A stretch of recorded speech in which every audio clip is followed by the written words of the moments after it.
नमस्कार दोस्तों, आप देख रहे हैं लवा स्नातक। आज यूपीएससी मेंस 2025 का लैंग्वेज पेपर है। कंपलसरी लैंग्वेज पेपर है। देखते हैं, बात करते हैं। कुछ स्टूडेंट आ रहे हैं, कैसे बात करेंगे। कैसा रहा पेपर भाई? पेपर कैसा रहा यार? हटो ना यार भाई, पेपर कैसा रहा? आज ही पूछोगे क्या? अरे भाई, पेपर कैसा रहा आपका ओवरऑल? ठीक है भाई। कैसा रहा पेपर? अच्छा था। अच्छा, किस तरह के सेक्शंस आ रहे थे जैसे हिंदी में? मतलब जिस तरीके से प्रीवियस ईयर्स में आते हैं, थोड़े पर्यायवाची मुहावरे वगैरह और प्रिसाइज राइटिंग आती है, English to Hindi, Hindi to English और ऐसे, वो सब था। आप सही समय पूरा कर लिया था आपने? हाँ, पहले ही हो गया था। मतलब प्रीवियस ईयर के बेस पे आ रहा है ऐसा कुछ कह रहे हैं? हाँ, प्रीवियस ईयर पढ़ के जाओ तो आइडिया लगता है पेपर का। किस तरह का आ रहा था, थोड़ा सा बताइए। किस तरह के क्वेश्चन आ जाए? किस तरीके से, मतलब यूजुअली जो मतलब वर्ड्स होते हैं, जैसे 4 टॉपिक में से ऐसे जो कहते हैं 1 लिखना होता है, तो आपको जो सही लगे वो लिखो। और थोड़े डिफ़िकल्ट थे इस बार पर्यायवाची वगैरह, बट ठीक है, मुहावरे भी थोड़े डिफ़िकल्ट थे। आपका मीडियम क्या है? इंग्लिश। हिंदी थोड़ा चैलेंजिंग होता है। हाँ, पर मेरा ऑप्शनल हिंदी लिटरेचर है, इसलिए तो ठीक ही रहा। कौन सा टाइम आपका? तीसरा। तो mains UPSC mains compulsory paper लोग देखे आ रहे हैं। लोगों से बात करेंगे कैसा रहा पेपर, और क्योंकि ये जो अलग अलग मीडियम के लिए चैलेंजेस होता है। भाई, कैसा रहा पेपर? तो भाई जानते हैं कैसा रहा पेपर? कैसा रहा पेपर आपका? अच्छा गया भाई। तो और लोगों से बात करेंगे। भाई, पेपर कैसा रहा? पेपर कैसा रहा भाई? कैसा रहा पेपर आपका? ठीक रहा, बढ़िया रहा। कैसा रहा? अच्छा रहा। आपका मतलब हिंदी था या कुछ और? आज लैंग्वेज का पेपर था, मेरा हिंदी था। हाँ। किस तरह के क्वेश्चन आए? जैसे आते हैं ऐसे आया था, प्रिसाइज राइटिंग आई थी, साथ में कॉम्प्रिहेंशन आया था। प्रीवियस ईयर से कितना मेल खाता है? प्रीवियस ईयर से ज़्यादा नहीं मिला, क्योंकि वो रिपीट नहीं होते हैं, बहुत ही कम रिपीट होते हैं। किस तरह के ऐसे आए इसमें? इससे काफ़ी जो न्यूज़ में चल रहे हैं वो आए थे, जैसे कि अभी वॉर और चल रहा है, यूक्रेन वाला, रशिया वाला, तो वो पूछा गया था। साथ में और डिजिटल मीडिया का यूज़ पूछा गया था। तो आपके पोर्शन किस तरह आए? ग्रामर का पोर्शन, जैसे मुहावरे आए थे और साथ में शुद्ध अशुद्ध करने वाले सेंटेंस आए थे। बाकी सब आए थे, वो सब ठीक थे, आसान थे, मुहावरे आसान थे। कौन सा मीडियम है आपका? मेरा इंग्लिश मीडियम है वैसे। इंग्लिश मीडियम बोलेगी, थोड़ा हिंदी चैलेंजेस होता है, मतलब मैं ऐसा मानता हूँ। थोड़ी सी दिक्कत तो होती है, क्योंकि काफ़ी टाइम से हम लोग लिखते नहीं हैं हिंदी, तो थोड़ी दिक्कत तो होती है, क्योंकि उसी टाइम फिर लिखना होता है इतना सारा एकदम से। आखिरी बार मैंने भी बहुत पहले लिखा था। बाकी जो जीएस के 4 पेपर हुआ, अच्छा गया? वो सारे अच्छे गए थे मेरे। मतलब कौन सा प्रयास है आपका? ये मेरा पहला मेंस है और तीसरा प्री है। बेस्ट मैसेज आपको?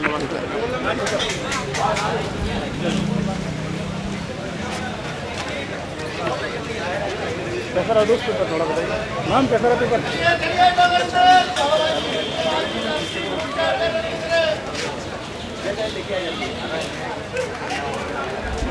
किस तरह के क्वेश्चन आए, थोड़ा बताइए। अभी मेंस का पेपर चल रहा है और यूपीएससी मेंस का, और भी लोगों से बात करेंगे कैसा रहा पेपर, और लोगों से बाद में बताएंगे, ऑप्शनल के बाद। बढ़िया रहा। किस तरह के क्वेश्चन आए, थोड़ा बताइए। ये सेम पैटर्न था, इजी था। तो टाइम टेबल में पेपर हो गया था? हाँ, टाइम में इजी हो गया। आपका मतलब सब्जेक्ट इसमें कौन सा था? लैंग्वेज? आज तो हिंदी थी लैंग्वेज। हिंदी तो हिंदी में किस तरह के क्वेश्चन आ रहे हैं? मतलब हिंदी में हर साल वही गद्यांश, निबंध, आ रहा था। क्या चीज़? निबंध किस तरह का आया इसमें? निबंध आसान था, जैसे भारतीय ज्ञान परंपरा का प्रासंगिकता। फिर बाकी प्रायवाची वगैरह, मुहावरे वगैरह किस तरह के आए? क्या चीज़ में? प्रायवाची वगैरह, ग्रामर का सेक्शन? इस बार थोड़ा हार्ड था पर्यायवाची से। और बाकी जीएस का पेपर आपका कैसा रहा? जीएस का सही रहा है। अच्छा, इसमें कितने क्वेश्चन लिखने होते, थोड़ा ये बता दीजिए आप। किसमें? कितने क्वेश्चन लिखने होते हैं मेंस वाली इसमें, जो आपका लैंग्वेज पेपर होता है? जीएस में 20 क्वेश्चन आते हैं। 10 नंबर के 10 और 15 के 10। आपका मीडियम क्या है? मीडियम मेरा इंग्लिश है। क्या सर? अटेम्प्ट सेकंड है। अच्छा, इंग्लिश मीडियम वालों का ना थोड़ा सा लैंग्वेज का पेपर, इंग्लिश विशेषकर हिंदी के लिए थोड़ा सा चैलेंजिंग होता है, तो आपको कुछ चैलेंजिंग लगा है? चैलेंजिंग नहीं, मैं हिंदी मीडियम में पहले पढ़े हैं, तो उतना दिक्कत नहीं, हिंदी पढ़ा हुआ है। तो अभी जो लोग अभी यूपीएससी की तैयारी करें, उनको क्या सलाह रहेगी आपकी? सलाह रहेगा कि पहले एनसीईआरटी से शुरू करें और बेसिक पे ध्यान दें, वहीं से आता है। करंट अफेयर्स के पीछे ज़्यादा नहीं भागें। मतलब ये भाषा के जो टॉपिक होता है इतना चैलेंजिंग नहीं होता ना? भाषा अपना जो स्ट्रॉन्ग है वही चुनना है, इतना चैलेंजिंग नहीं होता है, आसान से पास हो सकता है। 75 लाना है 300 में तो क्या है। एनसीईआरटी कौन सी क्लास की पढ़नी चाहिए? NCERT 8 से 7 से 7 से लेकर 12 तक है? 7 से 12 तक। बाकी स्टैंडर्ड बुक वगैरह कौन से आप पढ़ रहे थे? स्टैंडर्ड बुक तो कोचिंग से ही कर रहे थे। अच्छा, आपने कोचिंग मुझे आंसर कैसे शुरू कर दी थी? आंसर राइटिंग मेरा सेकंड अटैम्प्ट है, तो फर्स्ट के टाइम ही कर दिए थे। फर्स्ट मैंने से लिखे थे उस समय से। अच्छा, आंसर राइटिंग सुधारने के लिए किन चीज़ों पर विशेष ध्यान देना चाहिए? आंसर राइटिंग में पहले PYQ से देखना चाहिए क्या क्वेश्चन आ रहा है, फिर उसका अपना फॉर्मेट बना के और उसका लिखने की कोशिश करनी चाहिए। करंट के लिए काफ़ी लोग मतलब कहते रहते करंट कहाँ से पढ़ते हैं आप, कहाँ से पढ़ना चाहिए? ये डेली का पेपर फॉलो करो और लास्ट में मैगजीन कोई भी कोचिंग का उससे रिवाइज कर लो बस। भाई बेस्ट मैसेज आपको। Thank you. सर कैसा रहा पेपर आपका? अभी निबंध जो आपका सॉरी लैंग्वेज पेपर का कैसा रहा पेपर? हाँ सर, ठीक रहा है। हिंदी का पेपर था, मतलब जैसे पढ़ी हुई थी पहले, काफ़ी टाइम से हिंदी पढ़ी हुई थी, वैसे उस पर आया था। निबंध वगैरह, पर्याय ग्रामर थोड़ा टफ आया था, पर्यायवाची वगैरह, और बाकी सब में युक्ति वगैरह वो थोड़ा टफ आया था। अच्छा, निबंध किस पे आता, थोड़ा पढ़ के बता दीजिए, निबंध किस तरह का आता थोड़ा? निबंध आजकल नए नए टॉपिक्स पे निबंध आ रहा है, जैसे विश्व युद्ध का गहराता संकट, मैंने ये वाला किया था, तो इस पे जो नई नई चुनौतियाँ प्रस्तुत हो रही है उस पर आ रहा है। जैसे डिजिटल भुगतान के लाभ क्या हुआ, खेलों में भारतीय महिला की बढ़ती भागीदारी, जैसे अभी ओलंपिक्स में भारतीय महिला ने काफ़ी अच्छा किया है, तो जैसे जो उभरते मुद्दे उन पे वो थोड़ा आ रहा है, नए निबंध उस पर आ रहा है ज़्यादा।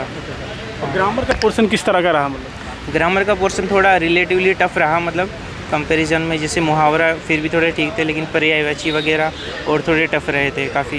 प्रीवियस ईयर कितना हेल्प करता है आपको उसमें? प्रीवियस ईयर तो इसमें थोड़ा प्रैक्टिस के लिए करता है, क्योंकि थोड़ा क्वालिफाइंग पेपर होता है, तो थोड़ा देख लिया, आइडिया लग गया कि कैसे सवाल वगैरह पूछता है, किस तरह की तैयारी चाहिए, इससे थोड़ा आइडिया लग जाता है। अच्छा, आपका कौन सा मीडियम है? हाँ, मेरा इंग्लिश मीडियम है। अच्छा, इंग्लिश मीडियम वालों के लिए थोड़ा भाषा, जैसे हिंदी आपने सेलेक्ट करा है फर्स्ट पेपर, तो इसमें थोड़ा चैलेंजिंग होता है, आपको ऐसा कुछ फील हुआ क्या? हाँ, थोड़ा सा चैलेंजिंग होता है, क्योंकि लिखने का क्या हाथ इंग्लिश में बैठ जाता है, तो हिंदी की थोड़ी प्रैक्टिस करनी पड़ती है। तो कल भी मैंने थोड़ा लिख के प्रैक्टिस किया था कि उसमें थोड़ा हाथ बैठ जाए, वो इनर्शिया थोड़ा ब्रेक हो जाए, ऐसा वैसे थोड़ी सी चुनौती आती है। कौन सा प्रयास है आपका? ये मेरा चौथा प्रयास है। अच्छा, अभी जो पिछले प्रयास में क्या मतलब कमियाँ रही?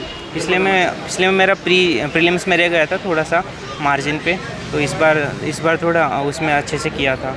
अभी जैसे कि मेंस कितनी बार दिया आपने? मेंस ये दूसरा मेंस है मेरा। अच्छा, मेंस में आंसर राइटिंग के लिए काफ़ी चैलेंजिंग होता है, जो नए बिगिनर होते समझ नहीं पाते, कब से करना चाहिए आपके हिसाब से? आंसर राइटिंग आपने कब करी थी?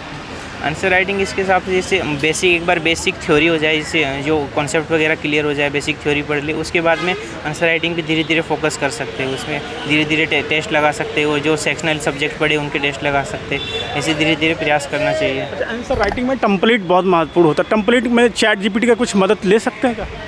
हाँ, ChatGPT का आज जैसे ले सकते हैं, लेकिन कम्प्लीटली उस पर रिलाई करना भी आजकल मुश्किल पड़ेगा। जैसे कुछ नए अगर वैल्यू, कुछ एग्जांपल सोचने के लिए, कुछ डेटा वगैरह या आंसर को कैसे ब्रेक करना है, ऐसी चीज़ों के लिए ChatGPT का यूज़ और भी कोई GPT का यूज़ कर सकते हैं, लेकिन पूरा उस पर निर्भर करना थोड़ा मुश्किल हो सकता है। अच्छा, मान लीजिए कोई अभी एकदम फ्रेशर है, तैयारी कर रहा है UPSC का, तो कब से कैसे पढ़ना चाहिए आपके हिसाब से?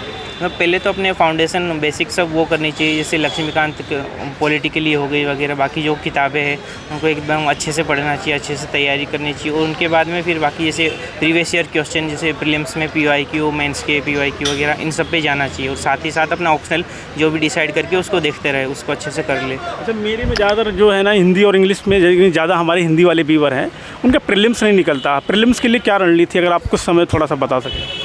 प्रीलिम्स के लिए एक रणनीति तो यही चाहिए कि पहले जो बेसिक कॉन्सेप्ट है वो अच्छे से क्लियर हो जाए, कि मतलब जो कॉन्सेप्ट जैसे GDP ग्रोथ हो गया, इकोनॉमिक ग्रोथ हो गया, तो कॉन्सेप्ट अच्छे से क्लियर हो जाए, और उसके बाद में जो है मतलब जो प्रीवियस ईयर क्वेश्चन है, जिससे भी आज से 10-15 साल के, उन सबको अच्छे से देखना चाहिए कि UPSC का डिमांड क्या है, UPSC किस क्वेश्चन को आंसर को सही मानता है, कैसे अप्रोच करना चाहिए, और उससे मतलब PYQ फोकस्ड स्टडी करना चाहिए प्रीलिम्स के लिए। थोड़ा सा CSET को, हाँ, CSET के लिए प्रैक्टिस काफ़ी ज़रूरी। CSET में आजकल टफ होता जा रहा है, और दिक्कत ये है कि लोग थोड़ा ध्यान नहीं देते CSET में, तो CSET को भी उतना ही इंपॉर्टेंट ज़रूरी, जो मैथमेटिक्स के कॉन्सेप्ट वगैरह है जो हम पहले पढ़ते हैं, उन पर थोड़ा फिर से ध्यान देने की ज़रूरत है, और उसमें भी PYQ का काफ़ी अच्छा रोल हो जाता है। अगर PYQ को हम अच्छे से प्रैक्टिस करें तो CSET भी अच्छे से हो सकता है। आप कितने घंटे पढ़ाई करते हैं?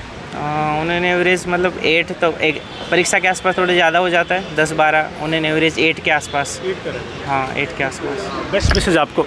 Thank you sir.